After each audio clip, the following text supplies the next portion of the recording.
I'm so excited to interview someone that popped up on my Reels feed, and now I get to sit in a studio with her. It feels surreal.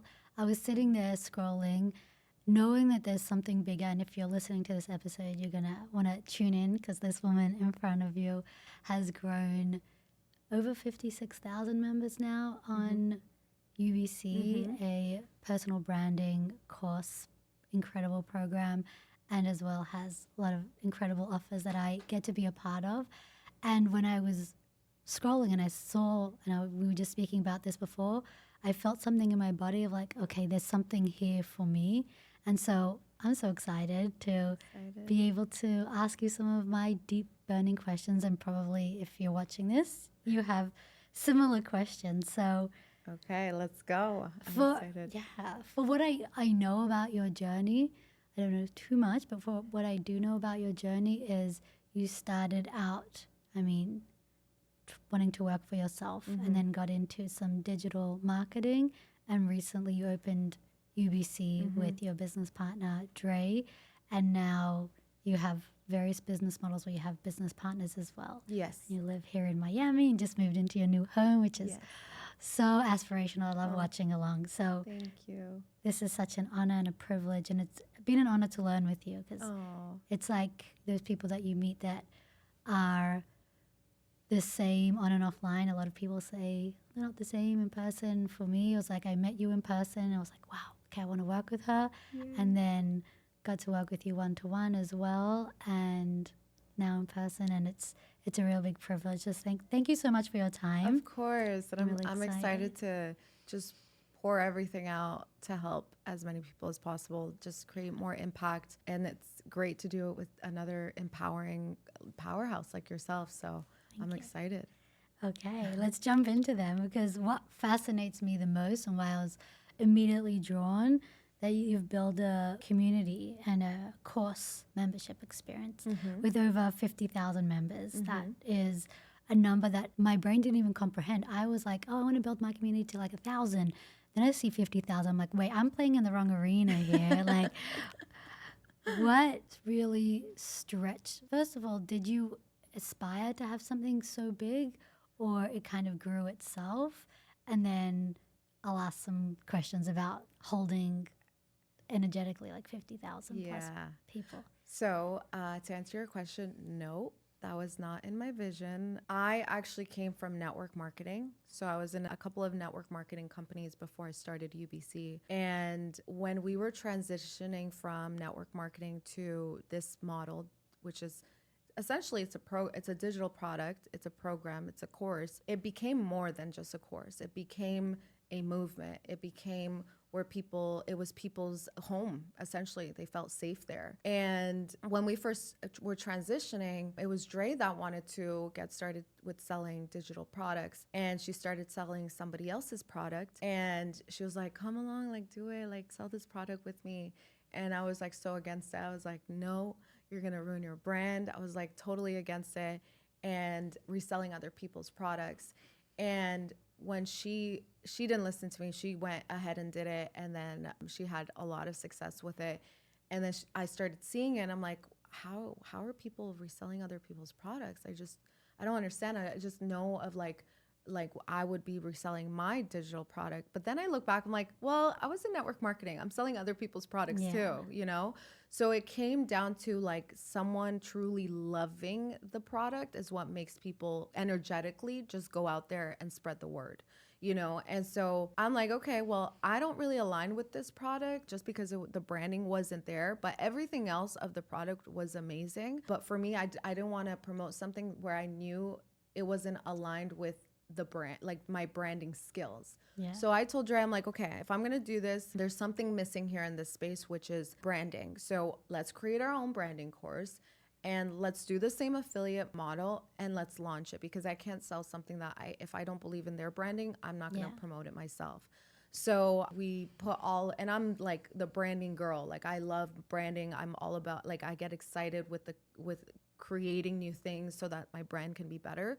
So I created this course with Dre, and we launched the same affiliate model. Actually, it wasn't affiliate. it was just MRR, master resale rights. So it was 100% profit. So we weren't even taking anything for months until we transitioned to affiliate marketing. How So, does that work for you? well, internally, it worked for us. We had different affiliate links in there. So there's different systems that people needed. So like they needed a store to host their digital products Yeah. on. So we had the affiliate links there. So we made monthly reoccurring revenue from those affiliate links and other stuff like ManyChats and other system tools that people, Right. our members needed. And that's how we made income as well, and then off of our personal sales as well.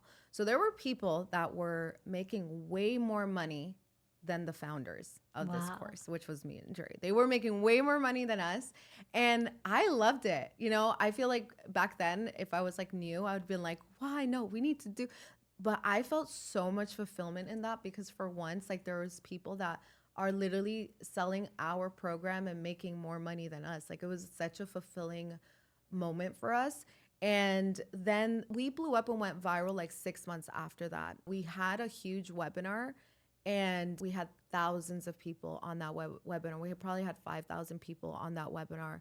And that's what made UBC go viral, completely viral. Like we had no team. It was just me and Dre. Wow. We were fighting all the time because we didn't know our roles. And that was the thing. We didn't think it was going to be this big. We were just like, let's create something that we know we're really good at, that the space is missing, and let's attach the same business model to it, which is the 100% profit that they get.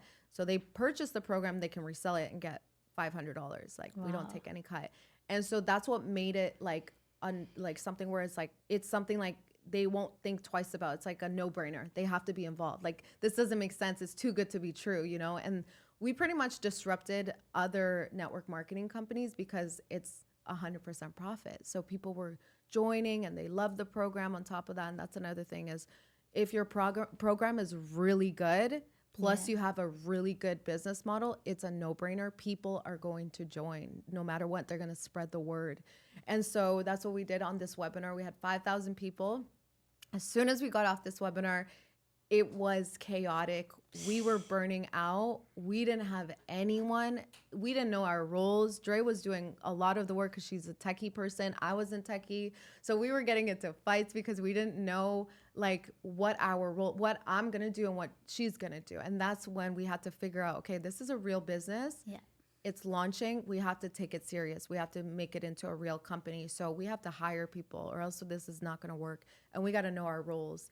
And so that's when we realized, okay, like this is something good. And that was the start of UBC. It was Oh my amazing. gosh. Yeah.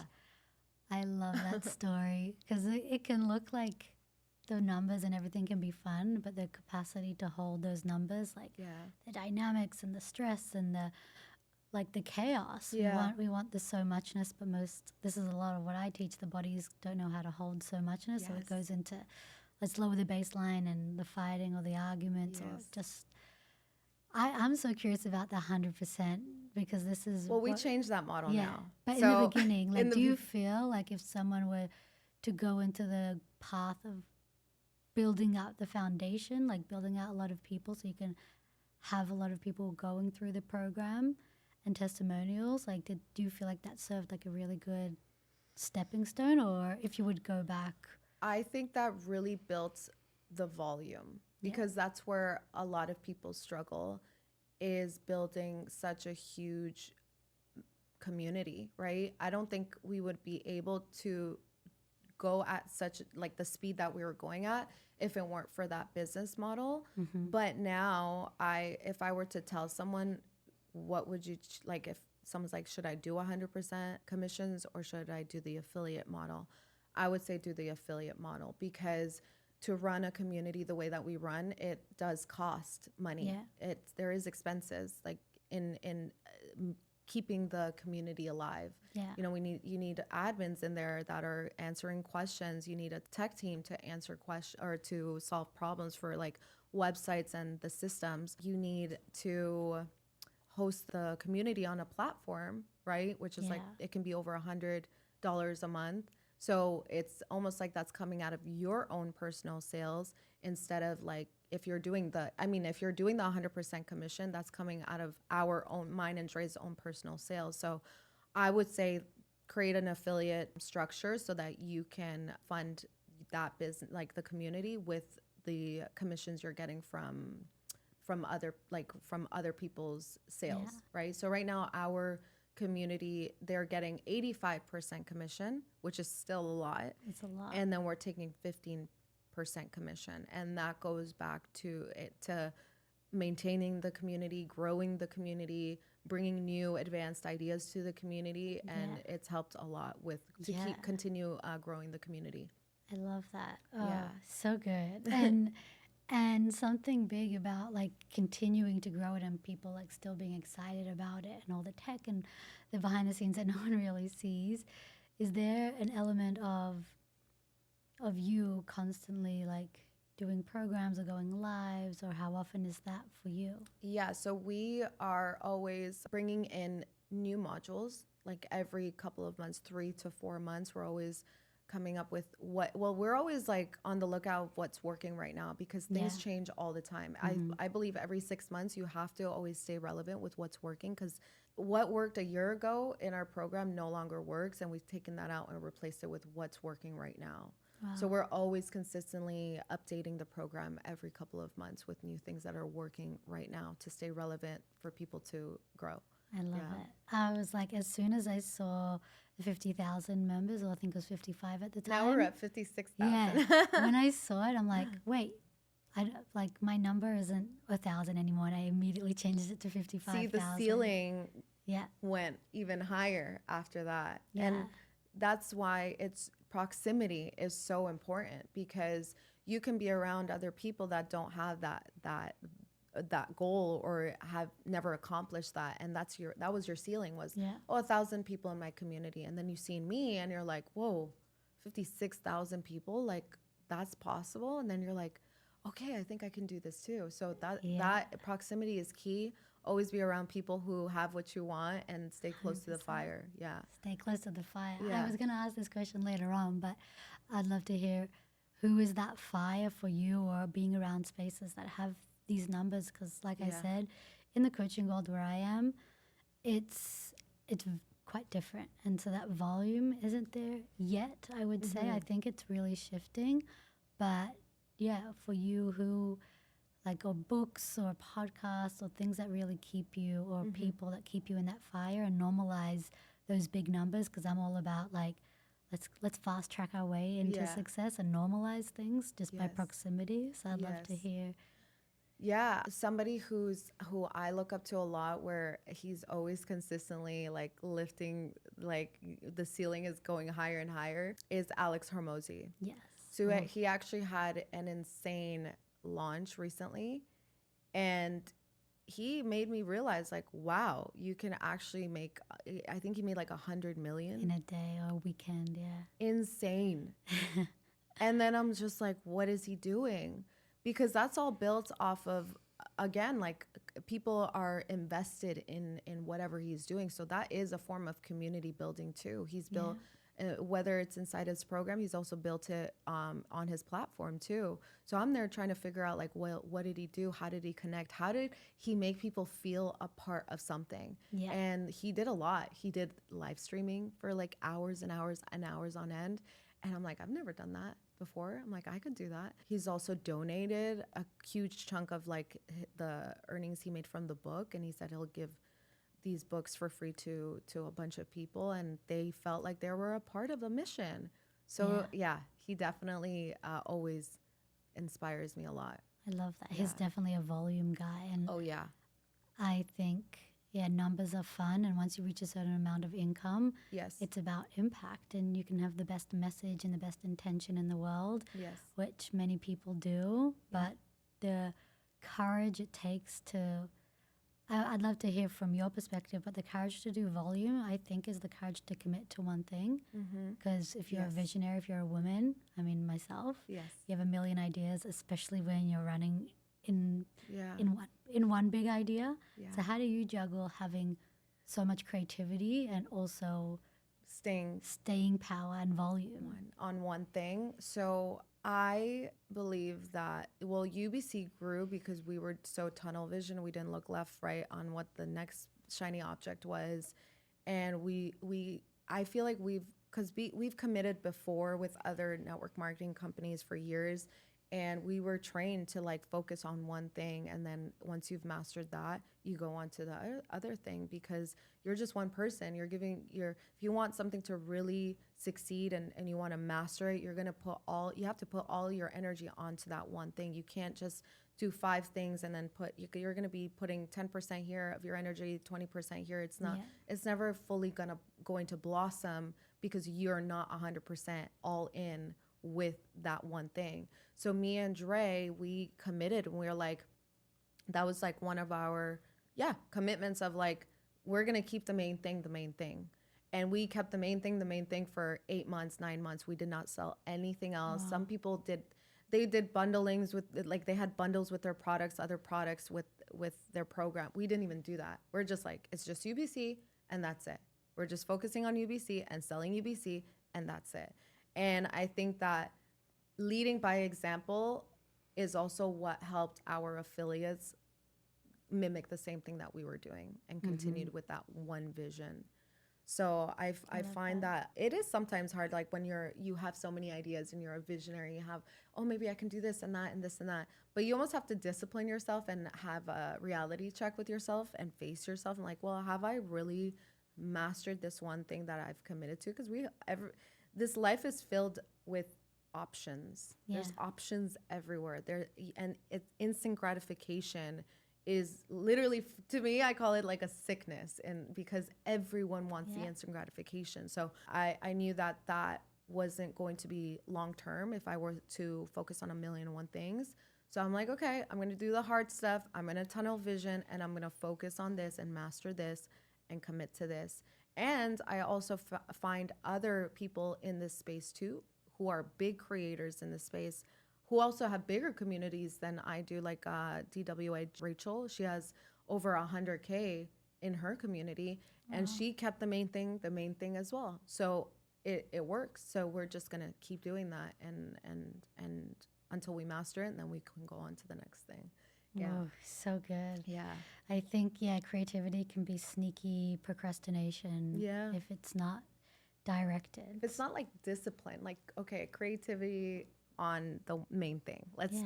Okay, we have creativity here, different ideas here, but no, let's keep it to the one thing that we're focusing on. I always get the best ideas when I'm like in the thick of a launch. Okay. And it's like, okay, I know this is testing me, my staying power. Like, can I stay or do I?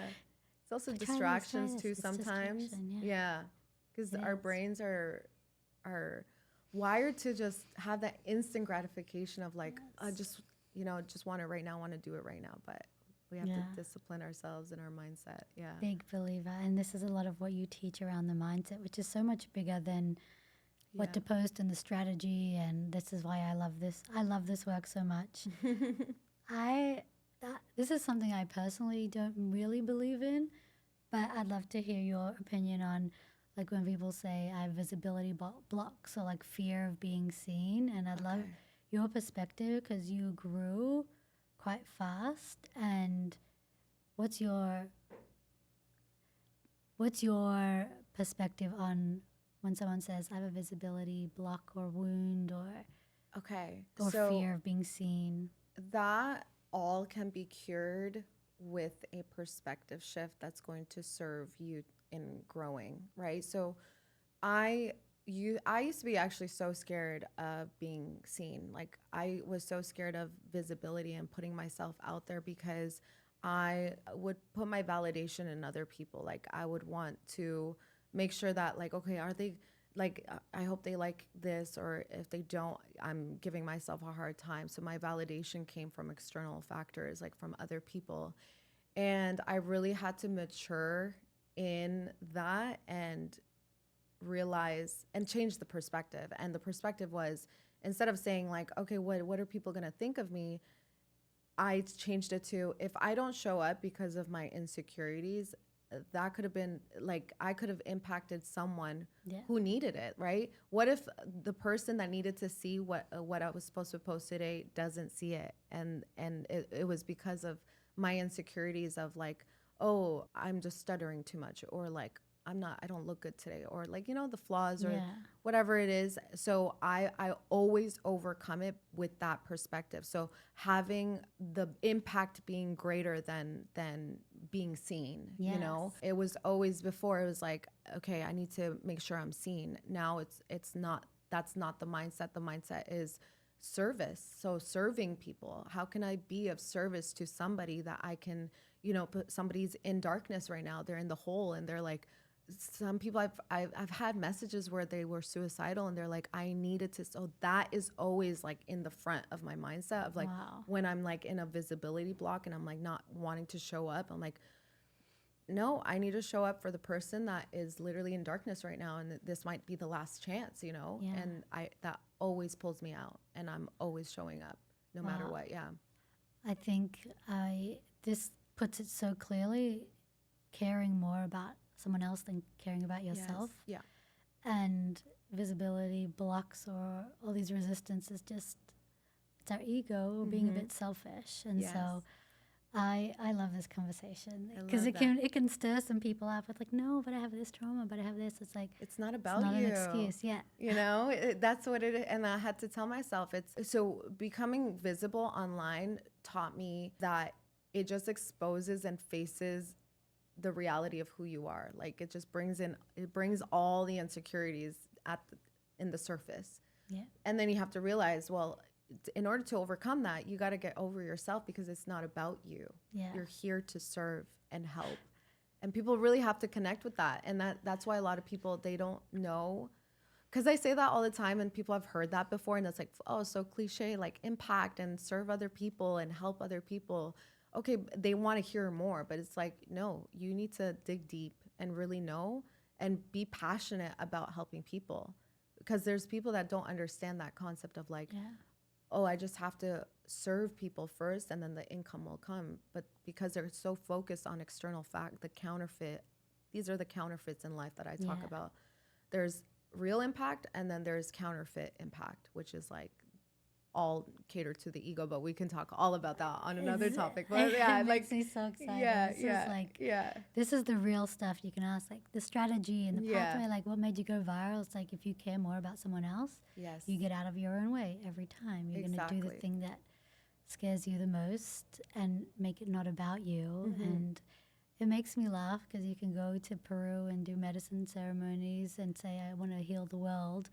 But then if you're battling that, should I post, should I not? Mm-hmm. Like no amount of Medicine, or healing, was good. Like healing this powers. is the healing. I really believe business is healing. It Yeah. was the name of my podcast before I changed it. No Like way. business, healing through business or something like that. Yeah. I truly believe that because it's like the fast track that Yeah. you were speaking about before. I agree. This is one, if like you're leading a company and you have lots of people that look up to you, Mm-hmm. and how do you navigate trusting other people, let's say with your vision or with reselling or affiliates or even like delegating people on your team Mm-hmm. and trusting, because like in the beginning you was a one person Yes. show, and being able to really step into surrender and trust of Yes. God obviously first, and then other people that can maybe do Yeah. things better than you can. Or what was your journey with that? So I feel like I had to overcome the micromanaging part of me, and like that came with like thinking that nobody else can do the job better than I can. Yeah. And so I would always take over, or would always like just wear all the hats. And I did that for a certain amount of time, and then I burnt out. And sometimes people are like, they don't know why they burn out. And if you're somebody that's burning out right now, and you're just there, like just laying down, like, oh, I resent my business, I don't want to do this, and like you're not getting to the root as to why you are burnt out, you're never going to run a business out of fulfillment. It's always going to be like it's like hard work, or it's like there's so much negative energy towards the business. So I burnt out and I dug deep. I'm like, why am I went for an entire year of not wanting to run my business. Wanted nothing to do with, I resented my business. This was before UBC. I resented my business and resented my masculine energy. I wanted nothing on being masculine. I just wanted to be feminine, go to Pilates, go to the spa. I didn't want to do any work. And then for an entire year, and I'm like, okay, I need to get out of this because my bills need to be paid. So being in your feminine 24/7 is not cutting it. It's not paying my bills. And so I need to get back into empowering and working on my business, but I just don't want to. So what is going on? Why? And I got to the bottom of it, and it's because I want control over everything. There's no surrendering, right? And at the time I was starting to get close to God, and now I truly understand what it means by surrendering and giving it to God, and like doing the work and giving it to God and surrendering. And then I had to do the same thing with my business. Yeah. So I had to understand that, okay, it's not scalable. If you want to get to the next level, you have to delegate. So I stopped gatekeeping my leadership and I started delegating it. So what does that look like? I'll go into my community and I will purposely look for people who have gifts. Like they're good at leading. Yeah. They're good at technical support. Like they're the techie person in the community. They're good at there's people that respond in the community all the time. They're networking with people. And I'll look for people's gifts, and then I will tell them, like, do you want to be a part of this? Like, you would do so great in this field with serving UBC and making UBC grow even further. And because they're so passionate about UBC, they are willing to do it. Mm-hmm. Like, I don't have to convince anyone to build UBC. Like, we have 4 or 5 different languages inside of UBC. I was just about to touch on that. I love that. They did that all themselves. Actually, we're like so stressed about the languages because it's so much work. And so we weren't even like trying to get different languages. So, but people came to us and they're like, this would be so good in the Portuguese language. Like there's a huge community out here. Like how can we translate UBC in Portuguese? And I'm like, okay, I'm going to tell you the reality of it. It's a lot of work. It's a lot of information. You cannot do this by yourself. So until you have 5 to 8 leaders who see the vision of growing UBC, then come talk to me and we'll organize and we'll build it out. All of them did that. The Spanish community, the Portuguese community, the French community, they all went out there and they found leaders who seen the vision, and they came and they translated it all on their own. Wow. And so that's when I was like, okay, like people believe in my vision, in my mission. So all I have to do is just paint the vision. That's all I have to do. And I will see leadership. I will see the leaders in my community and the gifts that they have. And you just have to plant the seed and paint the vision for them. And they are all in. Yeah. And that's what community really is. That's how you grow a community, is letting them know that this is not just mine, it's also theirs. You know, wow. And they're a part of it. They're a part of the movement. They're a part of the transformations that are happening in this community. So, wow. Yeah. So I think like surrendering that and letting myself know that I cannot do this by myself, and that it's not always going to be the way that you want it to be. As long as it's 80% the way that it needs to be in your head and not 100%, I will surrender it. I'm okay with it. I'm okay with them messing up a little bit, but if it overpowers, like more positivity overpowers the negative, I'm okay with it, because every human being is not perfect. So we have to understand that. And so I've let go of that. And now I'm so at peace with it. Like I love delegating. I love outsourcing. And I love just putting my trust into it and knowing that it's going to be messy. Like it's not always going to be perfect, but at least it's not at the expense of me burning out and like losing it. That's the ultimate feminine anyways. Yeah. So explain more on that, like on how you would explain that. Because the feminine, we like on paper, it looks like she's running around barefoot in the grass. Yeah. Yeah. But a real feminine and a queen, it has the capacity and the courage to say, I'm supported. Like it takes a village, but it takes us to let go of our ego to let the village be the village. Yeah. And so of the real feminine, she's a queen. She has a board of advisors. She gets around the best of the best, and she's a master delegator. Yeah. And we think the feminine is like, oh, I'm just in my feels. Like, no, that's a wounded feminine. Yes. So, I love that. I love how you put that. Because I had to learn that. I really did. I was in my wounded feminine. And then I didn't want to be. And I was in my wounded masculine too. Yeah. So then I had to really reframe everything and be like, how do I get away from the woundedness? How do I heal from this? Yes. I think you're such a perfect example. And it takes the core thread of both of them is to let go of your ego and stop making it about you. Because I just want to be calm and free. Like, no, it takes chaos to build like masterpieces. Like creativity is chaos. That's what it is. It's not order. How is your community? What has changed? Oh, I like this. So after working with Jasmine and realizing that my community had stagnated, I had almost treated it as a passive product instead of a live, living, breathing experience. And so it suffered. And so I used to create weekly new trainings and be there live. And then I'm like, okay, now it works. We have hundreds of people inside. I think over 1,000 people have joined. And that was like my number. And then it was going down. The numbers are going lower and lower. And I was like, something needs to change. And so we had an incredible session together. And it was like, make it about them, thank them. Like these basic things that I started to see in like really big YouTubers. I was watching Mr. Beast and his like thanking his viewers for being able to like build wells in Africa. He's like, you did this. I'm like, oh wait, like if you put the power and the awe and bring more of the live element and bring more of the like, we're doing this together. Here's the bigger vision. Here's where we're going, and painting that vision. So much, first of all, creativity and like ideas and things and spaciousness has been landing. And also people just want to sell it. And people want to get behind it and represent it. And I'm like, oh, okay. It really is that simple.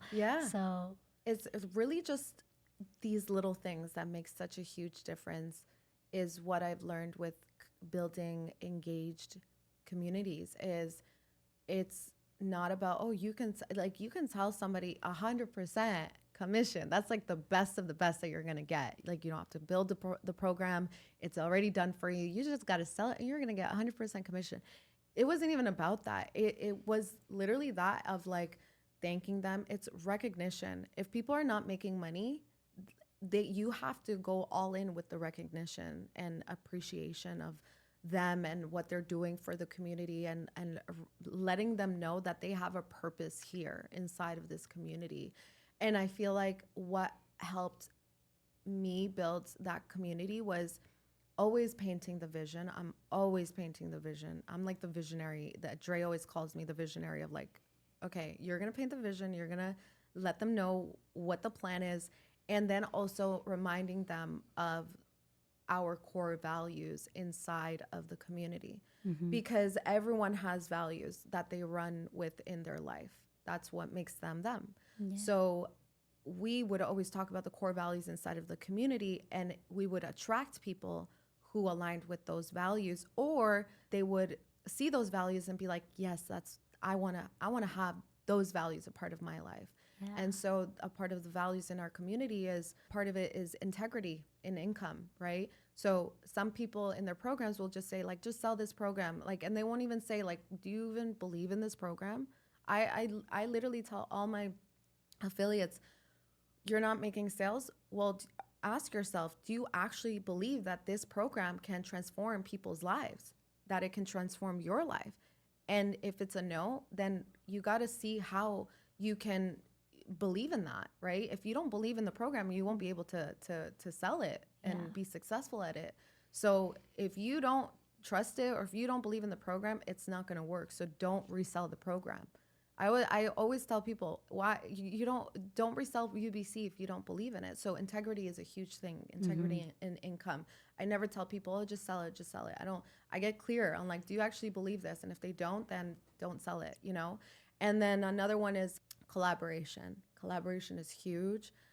This is why we have 5 different languages in our community. This is why we have our Spanish leader, Isabella, runs the entire Spanish community. Every week she has live calls. She translates everything.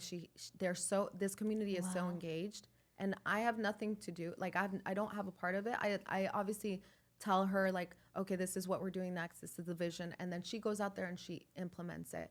But because our core values are collaboration Yeah. over competition, it's created a safe place for people to be like, oh, okay, like, we don't have to compete with one another. We can actually collaborate and everyone can win.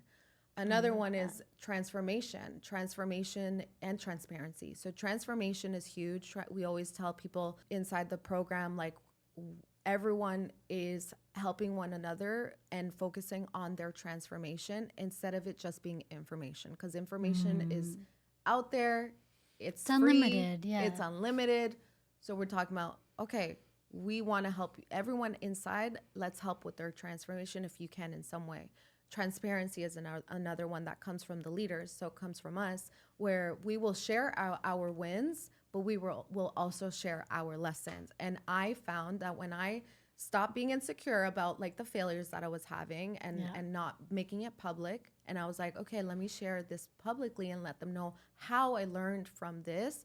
People love that more than my wins. Yeah. Like, my community loves when we're testing things out and they're learning with us and implementing it with us more than, like, the wins. And so transparency is a huge thing in our community. Like, right now we're testing out ads, and we told the community we're testing out ads with weekly webinars to see what the ad strategy is going to be which ad strategy is going to be the most profitable. But we're testing it out first. If you guys want to be a part of the webinar, you can, but this is a test phase. And they're like, yes, we want to be a part. They just love being a part of the lessons and the journey. They love coming there. They love following along their journey with us while we're learning. So I love that. yeah. This is so juicy. It's like this is a whole masterclass in itself of exactly like what you'd want to do if you want to grow volume on social media and in your communities. So Yeah. I'll leave with one last question. If someone's like, they're past the beginner phase, they've got things going, they've got the momentum, and they want to know exactly what to focus on. Like we were speaking about, like that tunnel vision focus.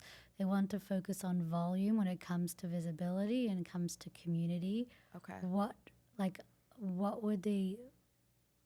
would they spend like 100% of their time and effort on? Okay. Volume in terms of the inside of their program, or volume in terms of growing their platform? Both. So it might be a separate message for Yeah. each.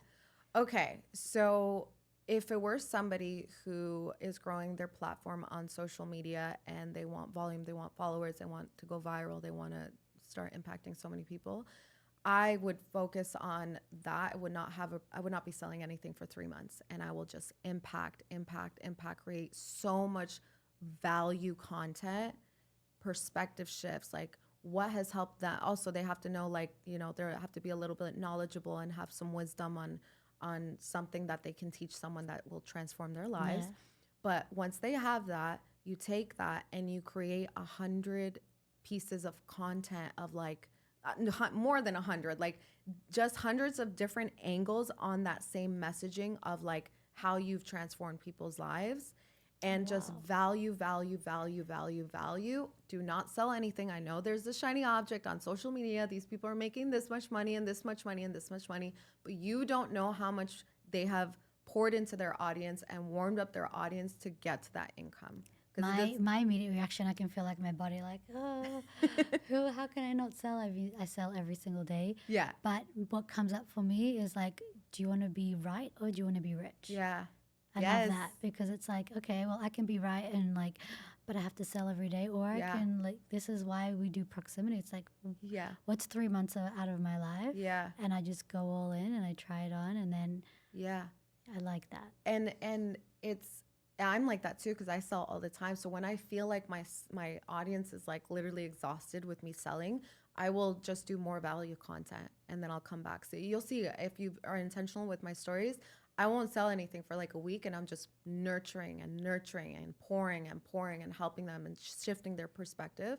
And then I'll come in with selling every single day. And that makes such a huge difference for me. But if someone were to like, they don't really have the influence, it takes longer than just 1 week. I would say 3 months. Value content, shift people's perspective, show up every single day on your platform. And then and then you'll know you're ready to sell something when you have multiple people saying, wow, I needed to hear this today. Or wow, thank you for this. Thank you for sharing this. Wow, you have so much wisdom. That's when you're ready to sell something. And that's the non-instant gratification way. Yeah, lock in. Right? It's people just want instant gratification right away. It's just not going to work if you don't have influence.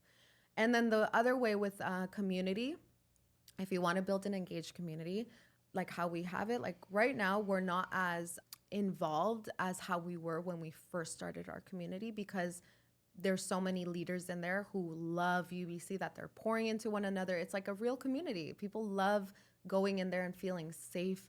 They feel like they're home with their people, you know? But when we first started, it wasn't like that. So what had to happen? We had to be leaders. We had to be leaders who led by example. We weren't just telling people this is what you have to do. We had to lead by example. We had to show up if we wanted them to show up the way we wanted them to show up for the community. So I would say if you're growing an engaged community, and this is what I had to learn when I'm like, okay, I have a UBC. Okay, I realized the way that I'm pouring into my audience on social media is the same way I have to pour into my community.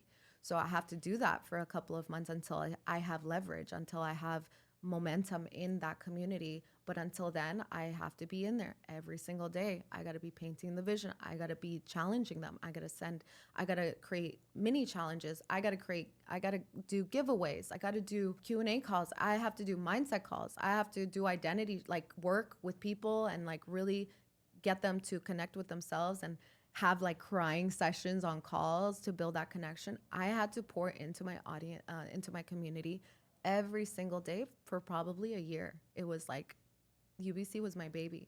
You know, that was my baby. I don't have babies, but that I know how I have a niece, so I know what it's like when you have a child, like a newborn. You're like, that's your life. That's all it is. It's 24/7. That's your life. So that was UBC for me, my baby. I love this. I love this like lock in, and it's so simple, but it's like I'm really excited to implement. And to help you with that, like I know I don't have kids, but there are moms like yourself. You've done it yourself.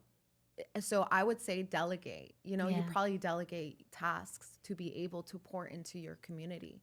So I feel like it is possible. You just have to outsource, delegate so that you are able to focus on what's important, which is growing this community and having an affiliate army that believes that in this program, like how you believe it yourself. So I love this. Yeah. Oh my God. I'm excited to like look back at this so like I do a take two and like, okay, we have 10,000. What's next? So yes. Like this is Let's like, do it again. When you are so growing to like 10,000, 20,000, invite me back because I want to know, okay, how's it been for you? Before the end of the year. Yes, I love it. Oh, Thank you that's so much, amazing. Jasmine. I'm This is so excited. great. Thank you so much for having me. My pleasure.